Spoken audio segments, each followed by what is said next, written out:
for a half hour before we notice it. Yeah, that was good. Mm. I'll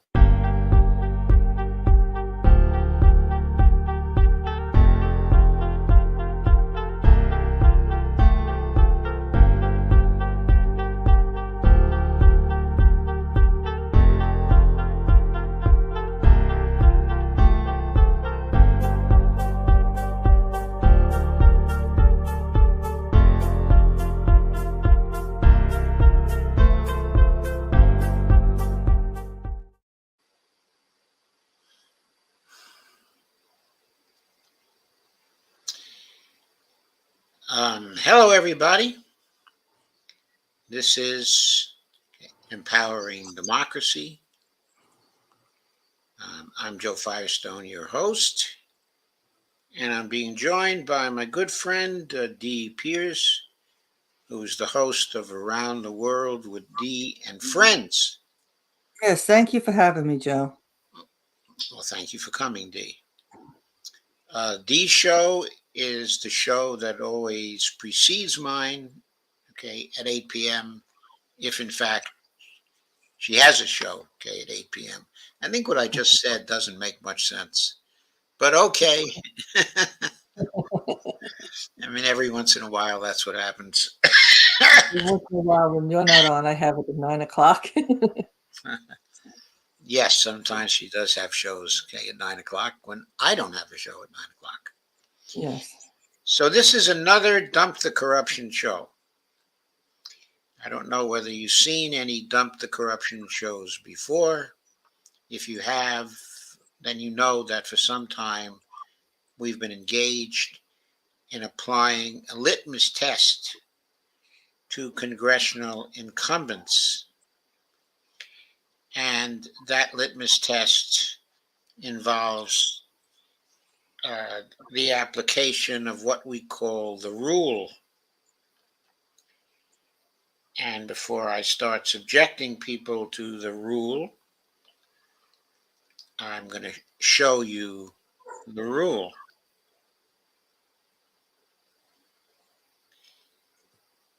If I can find the damn thing again. Here it is. Okay. So the rule that we hope everybody will adopt for the election of 2024, including the primary elections, is vote against every candidate except those who won't take money from wealthy corporations, individuals, PACs, or party committees, and who repudiate all super PAC support. And basically, we subject people to the litmus test by analyzing what the Open Secrets data has to say about the financial support that they are taking or getting.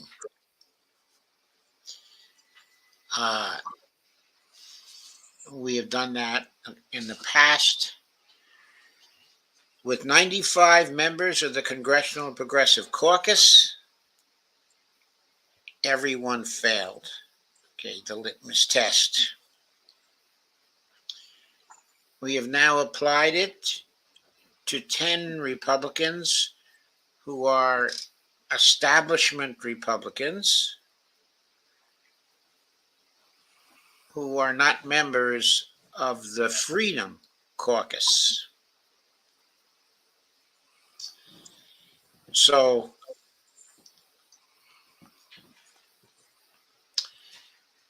we have about 15 more establishment Republicans to go in this period of testing. And then we will most probably do testing of 25 members of the Freedom Caucus to see if their fundraising is different from the Congressional Democrats, from the Congressional Progressive Caucus, and from the Congressional Republicans. What we have found so far in this analysis is that the fundraising patterns of the Congressional Progressive Caucus members and the fundraising of the Democrats, 25 Democrats, establishment Democrats we've gone over, is roughly the same. The salient characteristics of the fundraising patterns are mostly the same. We've also found that they're mostly the same as the Republican fundraising patterns for the 10 Republicans we have so far tested. So, in this live stream, we're going to go over 5 more of the Republicans and subject them to the litmus test. The first Republican we will cover is Mike Kelly. He's a Republican from Pennsylvania he's a Republican from Pennsylvania District 16. And what you're looking at now, I'll make sure I've shared it. I want to make sure I've got this shared. Yes, it is up there. Okay, what you're looking at is his summary statistics from Open Secrets regarding what he raised and spent in the election of 2022. So Mike Kelly was the incumbent. He was the winner of the race. He raised close to $1.3 million. He spent somewhat more than $1.3 million. He was left with cash on hand of $899,206. He was challenged by a Democrat of the name of Daniel Pastore. And Pastore, or Pastor, I'm not sure how he pronounces his name, raised $825,900 and spent $819,913, ended with cash on hand of $5,987. Compared to other races, the spending totals here are reasonably similar. It's usually the case that someone has a huge advantage in spending. I'm just going to say off the top of my head that Pastor raised enough money to at least begin to make his case against Mike Kelly. But he did not win anyway. There wasn't much in the way of outside spending in these races. In other words, spending by super PACs or carry committees or by PACs that were not directly through the candidates' campaigns. And Mike Kelly got $7,123 in outside spending. He was opposed by $7,008 in outside spending. So not much of a net difference there. Daniel Pastor was supported by $6,852 in outside spending and opposed by $245. So in rough terms, he had a net gain of about $6,600 in the outsides spending category. That is a relatively small gain and only brings him a little closer in funding support to Kelly, to Mike Kelly. So let's move along to the candidate tab here.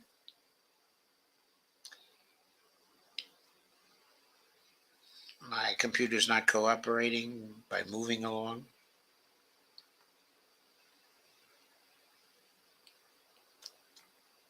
Why not? There it is. Had to click on it about 4 times to get the damn thing to move. Well, Mike Kelly got 59.4% of the vote,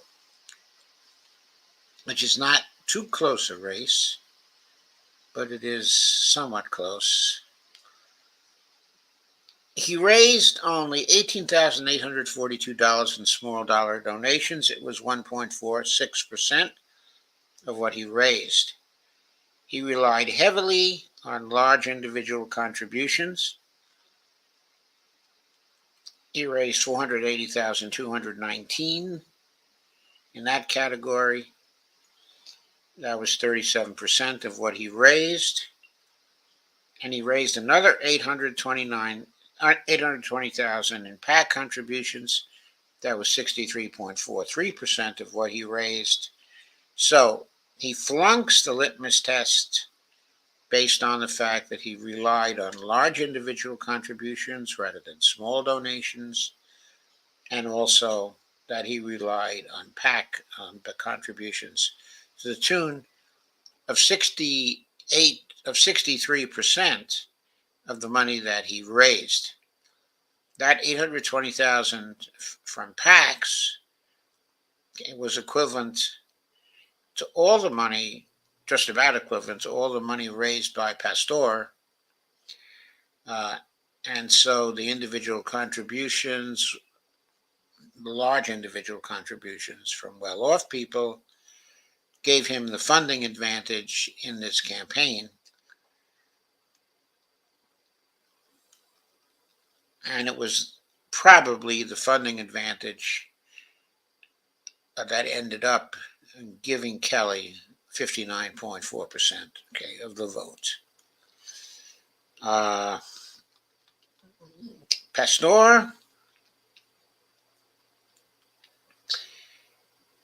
raised a few more dollars, certainly percentage-wise, than Kelly did. His small individual contributions were $98,387, which was about 12% of what he raised. But he relied on large individual contributions considerably as well. $339,408, that was 41%. He also self-financed his campaign to the tune of $344,091, or roughly 42%. That was the largest proportion of contributions of all.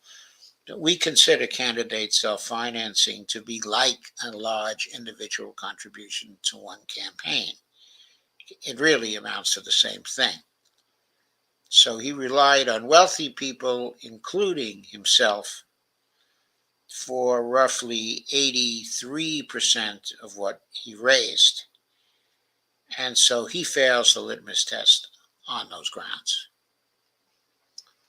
as well. Daniel Pastor does. So let us look at a few other things quickly.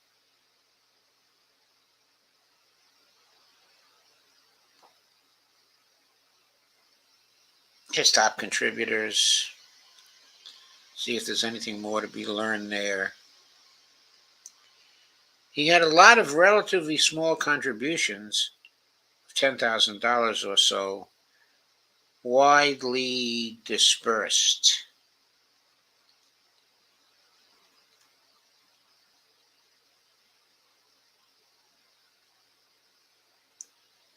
These were Mike Kelly contributions. The largest such contribution was $11,600.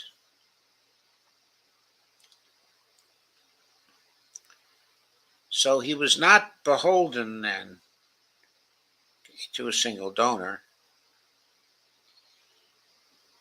The pattern, the level of the contributions was smaller, but the pattern of contributions for Daniel Pastor was roughly the same. Had a lot of moderate contributions from well-off donors. In the industry category,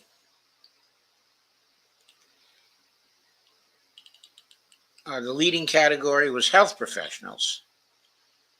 106,000 for Mike Kelly. Insurance interest, 93,000. Real estate interest, 75,000. But the automotive industry gave him 72,000.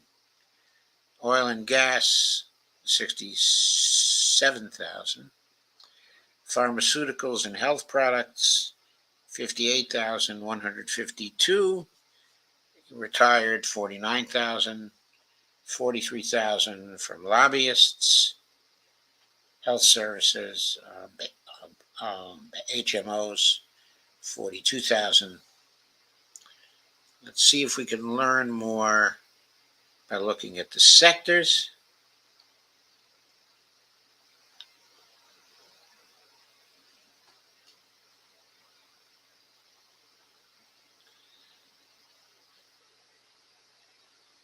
The sector totals, his biggest sectors were finance, insurance, and real estate, $255,000. The health sector, $227,000. Energy and natural resources, under 13,000. That's basically fossil fuels. Again, from lobbyists, 63,000. 100,000 from transportation interests. Only 30,000 from labor. And then 92,000 from ideology single issue groups. Pastor had relatively small contributions from sectors compared to Kelly. Pastor, for example, got 27,000 from finance, insurance, and real estate, whereas you had that huge total for Kelly. Labor gave Pastor 34,000. There's another category here, which is 114,919, probably the self-financing by Pastor was in that area. But we don't see sectors here that are particularly dominant. So, once again, we summarize by saying that both candidates here, especially Mike Kelly, failed the litmus test. This race was not very tightly contested, only moderately tightly contested. And Kelly won with a campaign that violated the rule. Let's move on.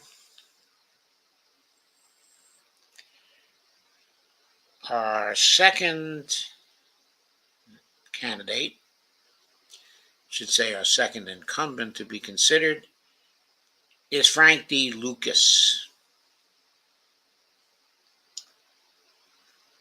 And Lucas was from the state of Oklahoma, the 3rd district. He was unopposed, or virtually unopposed.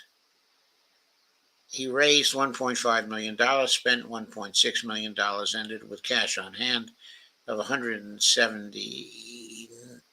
almost 180,000. He was supported by 18,000 in outside spending, and there was no outside spending in opposition to him. So I think we can just look at the candidates page here and find out what his pattern of fundraising was. He got 74.5% of the vote. It wasn't at all close race. He raised 24,000 in small individual contributions from well-off and rich individuals. He got large individual contributions of nearly 650,000. That was 43% of what he raised. And PAC contributions of $850,300. That was roughly 56% of what he raised. Oops, you're not on the screen, Joe. Yes, thank you. You're welcome. Okay, yes, I forgot to share the screen. I would forget my head if it wasn't glued on.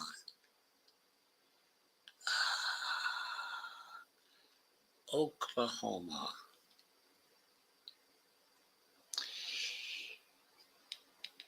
In PAC contributions, he got 850,300, which was 56% of what he raised. So we see right there that he fails, okay, the litmus test. Let's try to learn a little more about where his support lay. Let's look at sector totals. Sometimes that gives the clearest picture. Well, here's agribusiness. $305,000 of his support came from agribusiness. From energy and natural resources, $129,000. Finance, insurance, and real estate, $357,000. This sector money mostly came from PACs. And miscellaneous business, $110,000. $5,000 from labor. Ideology, single issue groups gave him $105,100. So you can basically see it's lawyers and lobbyists, it's finance, insurance, and real estate. It's energy and natural resources, okay, and agribusiness, which put him into office with large donations. What also put him into office was that he was basically uncontested. But again, because of the large individual contributions and the PAC contributions, he violates the rule. He fails, okay, the litmus test. So we've now completed 2 out of 5 people. And we have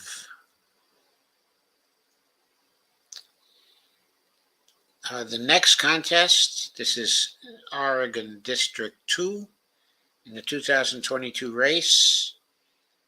And Cliff Bentz, the Republican incumbent, was the winner with roughly $1.2 million raised, roughly $600,000 spent.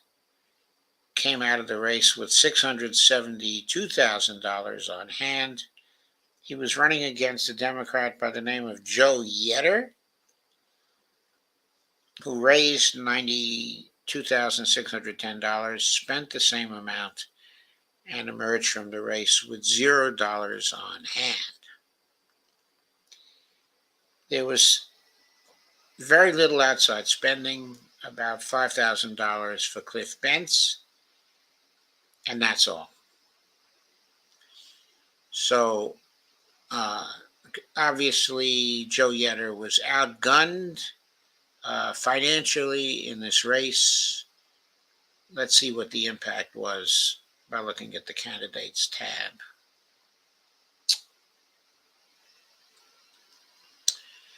Cliff Bentz got 67.6% of the vote. Obviously, this is a heavy Republican district. He raised about 8% in small dollar donations, about $96,000. He had $679,657, 58% from large individual contributions from rich and well-off people, and PAC contributions, $405,017. That was about 34% of his fundraising. So again, he fails, okay, the litmus test due to his large individual contributions from rich and well-off people and his PAC contributions. $405,017. He also had $2,900 in candidate self-financing, which if we add to his other large individual contributions, he'd be running something like 682,000 in large individual contributions. So that means he failed, okay, the litmus test. Let's again look at the sectors.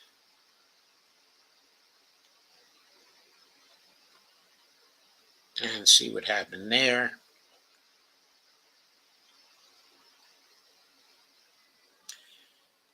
$238,930 from agribusiness. In other words, he's another rural Republican. Energy and natural resources, 73,050. Finance, insurance, and real estate, in his case, was pretty small, 55,215. For miscellaneous business, he got 103,150. From ideological single issue sources, he got 122,059. And from other, he got 109,110. So the sectors that particularly strongly supported him, that you might view him as bought by, were energy and natural resources, construction, 68,650, and of course, the agribusiness sector, 239,000. So, okay, he fails, okay, the litmus test. This was evidently a quiet race. Once again, he got 67.6% of the vote. So he won handily over Joe Yetter, who had 32.4% of the vote, because he raised only 93,000 and spent only 93,000. So 3 out of the 5 candidates have already bitten the dust, as we say around here. We will now move to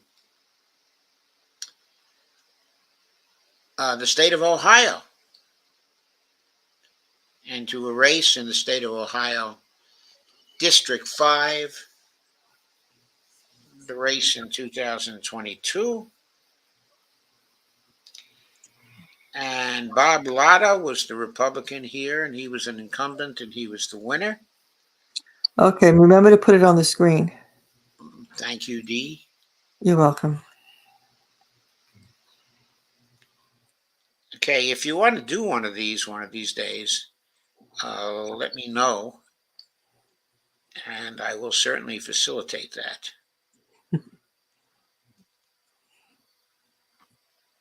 We have Bob Latta, as I said.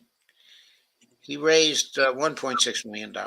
He spent $1.35 million, ended with cash on hand, $924,551, which is a lot of cash on hand for this district, because the district is clearly a Republican solid district.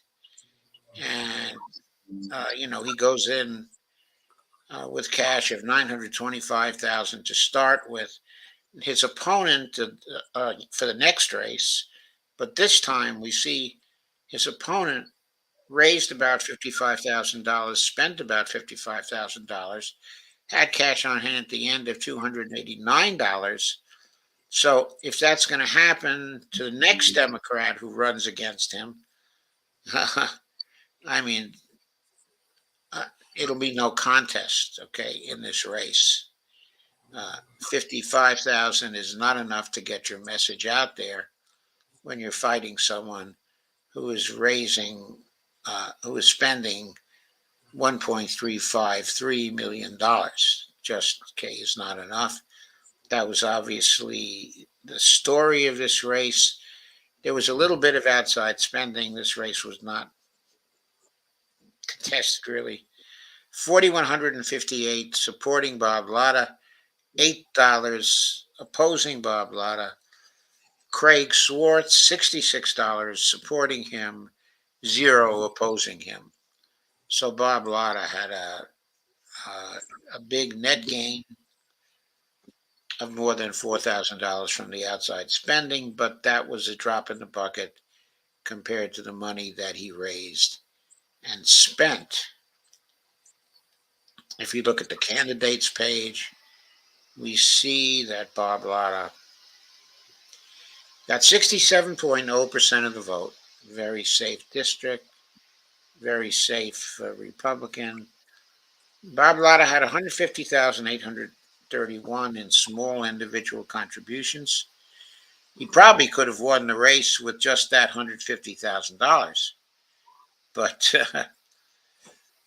he didn't rely only on small contributions. He got large individual contributions from well-off and rich people of close to $450,000. That was about 29% of what he raised. And Mhm. he had PAC contributions of $962,000. That was 62% of what he raised. So he flunks the litmus test on that basis. I notice here that Craig Swartz, okay, the Democratic candidate who opposed him, uh, raised $54,000, spent $54,000, okay, roughly. So Bob Latta's small individual donations were 3 times as great as as all the donations from Craig Swartz, or for Craig Swartz, I should say. So the race was pretty well predetermined. I am going to take a look at the sectors here to see where the money came from.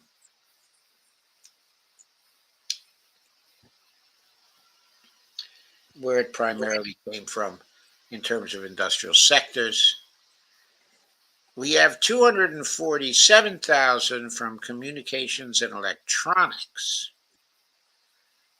66,000, okay, from agribusiness. Energy and natural resources, $190,000, $128. Suggests, okay, that Bob Latta might be a fossil fuel Republican. And he got $152,000 from finance, insurance, and real estate. So he's a Wall Street supporter.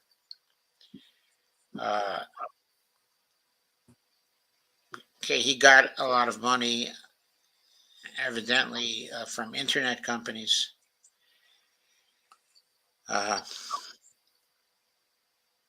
From healthcare interests, he got $181,026.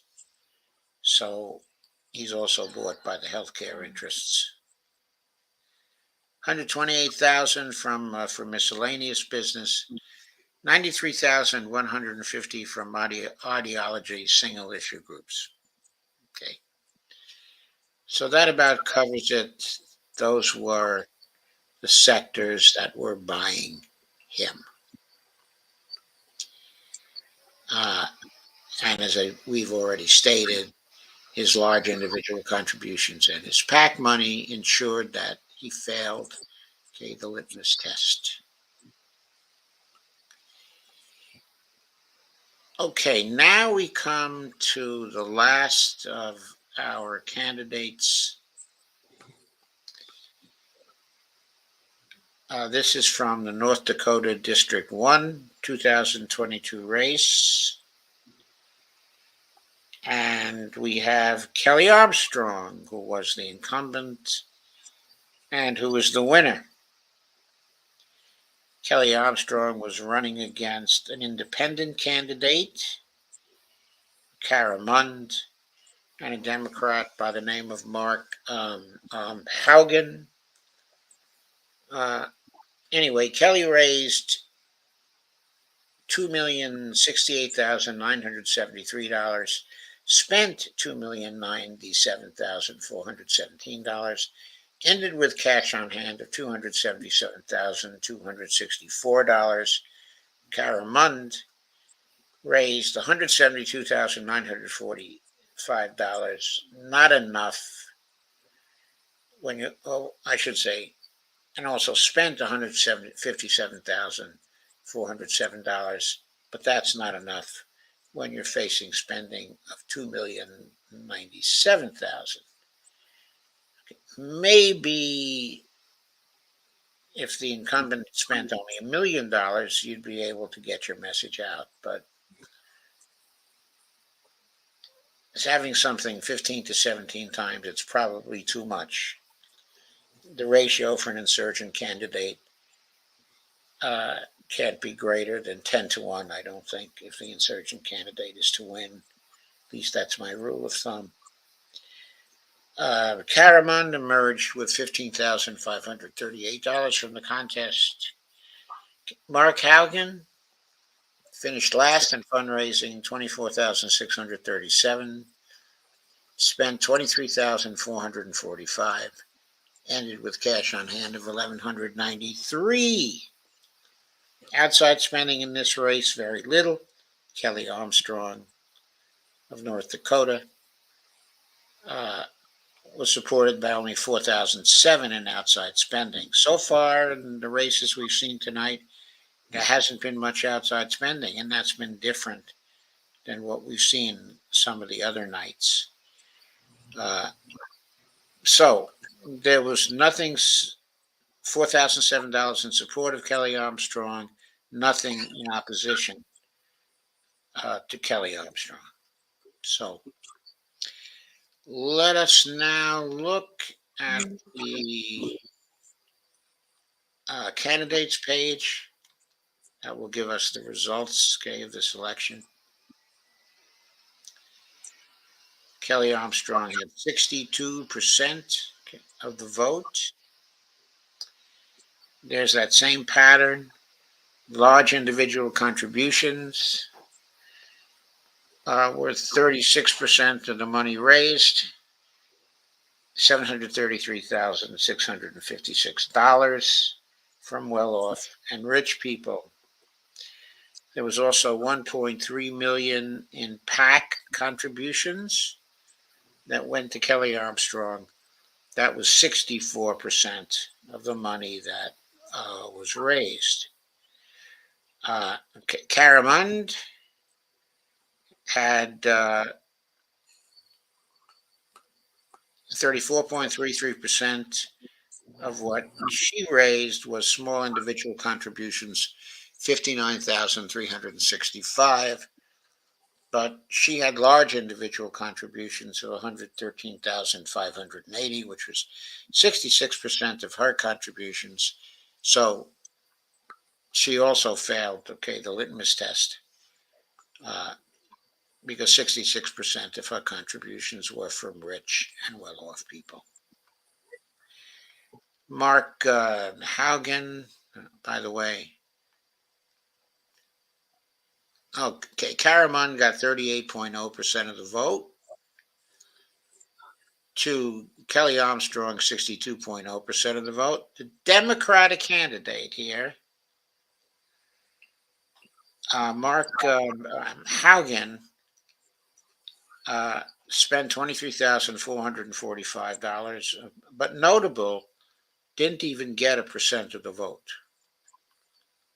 So in this district, okay, in North Dakota, the Democratic candidate wasn't even remotely viable. Okay, I don't know what kind of independent candidate Caramond was, but it's a solidly red district. Okay, the likelihood is that she was probably a rightist candidate of some sort. Maybe we'll get some hints, okay, about that. So let us move on then to the sectors and see what we can learn from the sectors.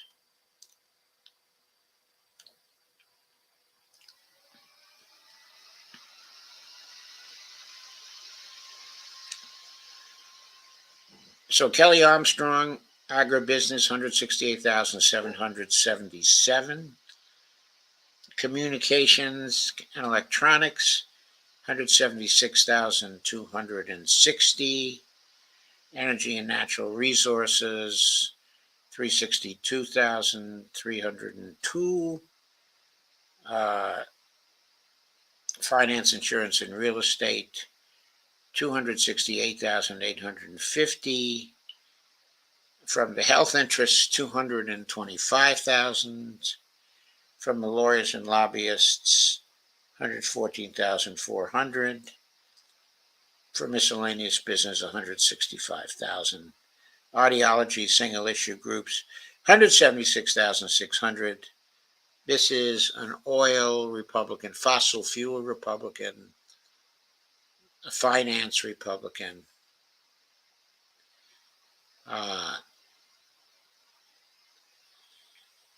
and agribusiness Republican, who represents a number of large special interests. Okay, North Dakota, they ensured that but Kelly Armstrong was the victor in this particular race. Contributions for Caramond were very small level, 5,900 from agribusiness, stuff like that. 64,000 from other. We don't know who those others were. We don't know who Caramond, was representing. And Mark Haugen, just a very few small sector contributions. So that's it. Kelly Armstrong bites the dust as well. All 5 Republicans have bitten the dust in a clear pattern of selling out to rich people and PACs. And that is what we got. Any comments at this point, Dee? We have a lot of work to do. Yeah, we have a lot of work to do. People have to accept the Dump the Corruption campaign, and its litmus test. Because it's the only way we're going to get these people out of office. It's the only way we're going to get good bill passed. We can't expect any Green New Deal support from somebody like a Kelly Armstrong. We can't expect any Medicare for All support from somebody similar to Kelly Armstrong or any of these other people who are on here. They're bought entirely by the interests. They represent those special interests. They must be ejected from Congress. I'm going to go so far as to say that all Americans who care about having a democracy where the representatives represent the people should vote against all the 5 candidates that we considered here tonight. They all obviously represent their donors.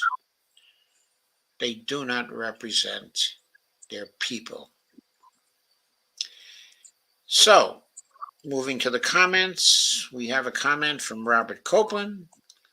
Joe, I still predict nobody will pass the litmus test. Yes, it's quite clear, and we're getting this every week because what does a litmus test say? It says if you rely on PAC money, super PAC money, party committee money, money from rich and well-off people, then you're going to fail, the litmus test. And it also says you should be failing, the litmus test, because you're not representing small donors. You're not representing the people. You sold out, to special interests.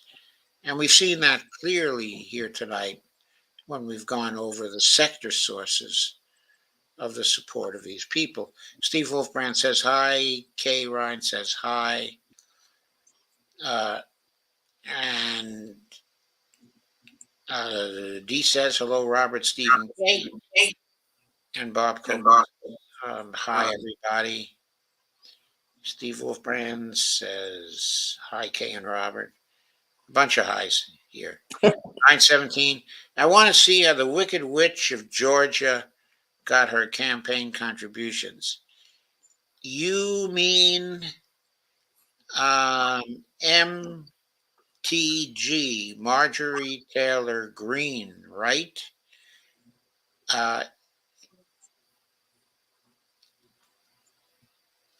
Two more programs, and then the third program like this, we start on the Freedom Caucus. And then you will get to see how the Wicked Witch of Georgia got her campaign contributions. Kay says, Ohio is no surprise, sucks here. Yes, I think Ohio is a pretty strong fracking state right now. Why did Frank Lucas spend so much money when he didn't have to do so? I don't know, but it appears stupid, doesn't it? It appears to be stupid. He didn't have to do so. He could have easily won spending a small amount and left the rest for his war chest if by some chance he should get a Democratic challenge in the future. Robert Copeland says failure number 3 so far. Kay Ryan says, somebody get me out of Ohio. I hate it here. Robert Copeland says, that's who I mean by the Wicked Witch of Georgia. Yeah, I thought that was who you mean. Any further comments, Dee? Like I say, we're seeing this pattern, and we really, in the beginning, we hoped that we would have saw something different with the Progressive Caucus, and that never happened. So Yeah, that was a real surprise that we didn't see anything different at all from the CPC. And of course, we expected that then when we moved to the conventional Democrats and the conventional Republicans, we would see all failures also. And that's what happened with the conventional Democrats. And that's what's now happening with the conventional Republicans. We're seeing simply corruption and nothing else but that. We've now gone over, what is it, 135 candidates, I think, or is it 125? 95 and 25 is 120, and another 15. Yes, 135 Congress people gone over so far, and not one has passed, the litmus test. no, Which is a perfectly reasonable litmus test if you're looking at it from the standpoint of whether congressional people are bought by donors or not. There may be a few saints among those 135 who are not bought by the big donors, even though it's the big donors who are giving them all the money. There are some very saintly and pure people, perhaps, who are not corrupted by the big money. But if you believe that one, then I got a bridge to sell you. so it seems like this is it's normalized in Washington. Yes, it's normalized in Washington. We're seeing the normalization. We see that it affects everybody from left to right. So we also see that everybody has to be replaced. If this pattern continues for the next 35 people we're going to test, we will have tested 170 people out of the Congress, and we will have found that all of them fail. And projecting that to the rest of the Congress, we would conclude that everybody currently in Congress has to be rejected by the voters, and anybody who is challenging them with the same pattern of financing they have has to be rejected for Congress as well in 2024. So we got to get this movement started. If we want a Congress in 2024 that is going to represent the people of the United States, we have to apply the litmus test. We have to apply the rule. I venture to say that is all that counts, because if we don't apply the rule, we don't have a democracy. We really don't. If we want to claim that we're a democracy, we got to get this toxic money out of politics. Sorry, Dee, you want to say something? No, you're right. We are not a democracy. And we see it every week. We see it all the time. We question why things can't get passed.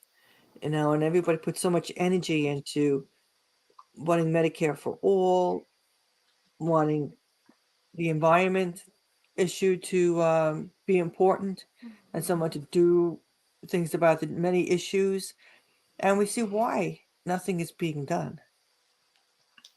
Yes, we do see why. And if we look at the perspectives of people who've been working so hard to pass Medicare for all bills, either at the federal level or single payer bills at the state level, we see that always and everywhere those people are blocked by senior Democrats with lots of seniority and high positions, either in the legislatures, or in the National Congress, that have been bought by health insurance donors, by pharmaceutical donors, by provider donors who are opposed to Medicare for all and to single payer. They don't care that 68,000 people die each year, and that's a stylized fact.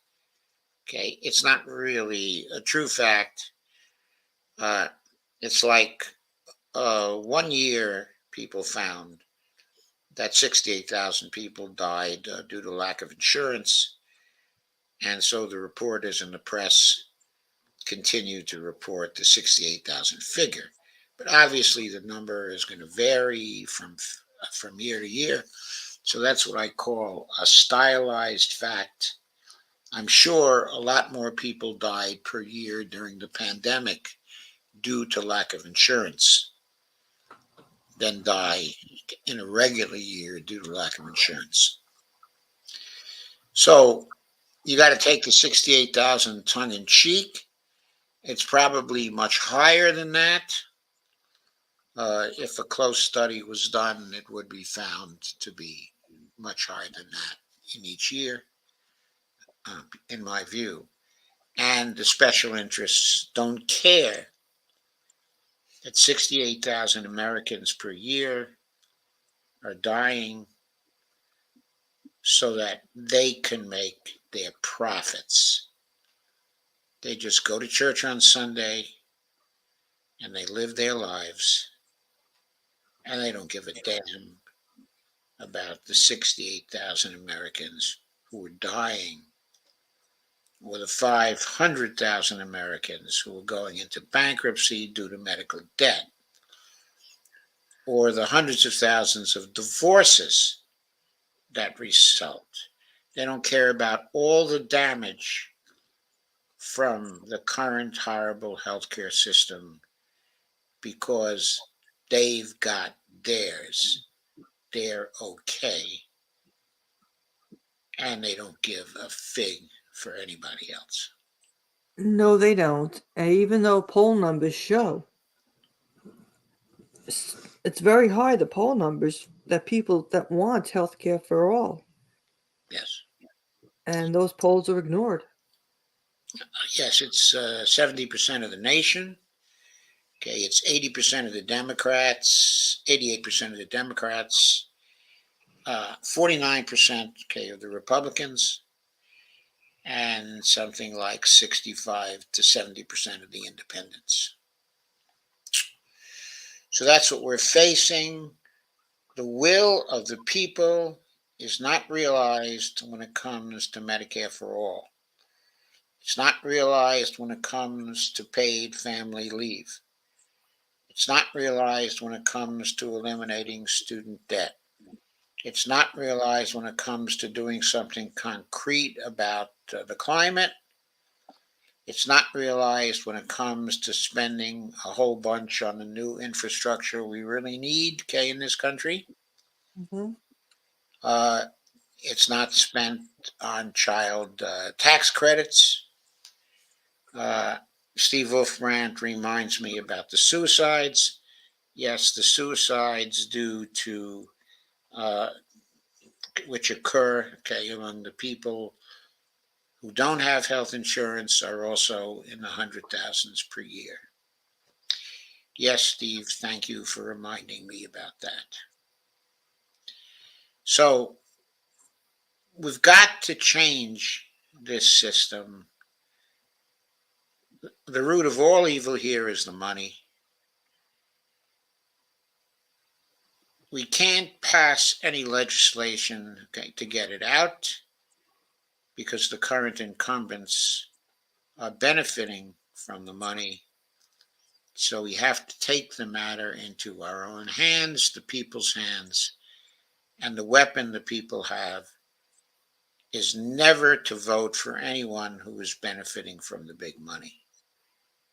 The power we have is the power of all of us applying the rule. Mm-hmm. And that is what we have to do. So Yeah. thank you, Steve Wolfbrand, for your continuing support. Thank you, Robert. And thank you, Kay. Much thanks to the relatively small group of people uh, who are here continuously for all these programs, even though they know the outcome of the analysis. Even though you know the outcome of the analysis, you also know that that outcome is important, even though you know it. The details are important. We have to be aware of the details. We have to have knowledge of the details so we can argue the case. So we can argue that the only way to bring democracy to the United States is by using the rule. So we have to do that once again. So with that thought, I leave you for tonight. I will be back on Tuesday for more. Tuesday we'll be talking about, again, the impact of a coming Russian victory on the international system. And the next Dump the Corruption show will be on Wednesday. And so thank you for coming. And I will see you next week. And Dee will see you next week as well. Yes. I will continue to help Dee with her shows to help to get her started. And we may be doing a show over the weekend, I think. Is there something arranged with the Palestinian activist? Yes. Sunday at 1 p.m. Eastern time on Okay. my channel. Yes. Madeline Hoffman is going to be interviewing this gentleman in Palestine. Okay, I will try to join that stream if I possibly can, but for the rest of the weekend, I will be off. I will be resting. I will be learning. I will be researching. And I will be having a bit of fun along the way. Yeah. Sounds great to me. And Dee, Um, I hope you will have time to rest up over the weekend as well. and I just want to add to buy Joe a coffee. Oh, thank you, Dee. Okay, and visit my Patreon account. I haven't been getting too many coffees lately, folks. I do need those coffees. I need Yes. more coffees. Again, thank you all for coming. And, Yes. Thank you and good night. and good night. We'll see you next week. Yes. Sunday, actually.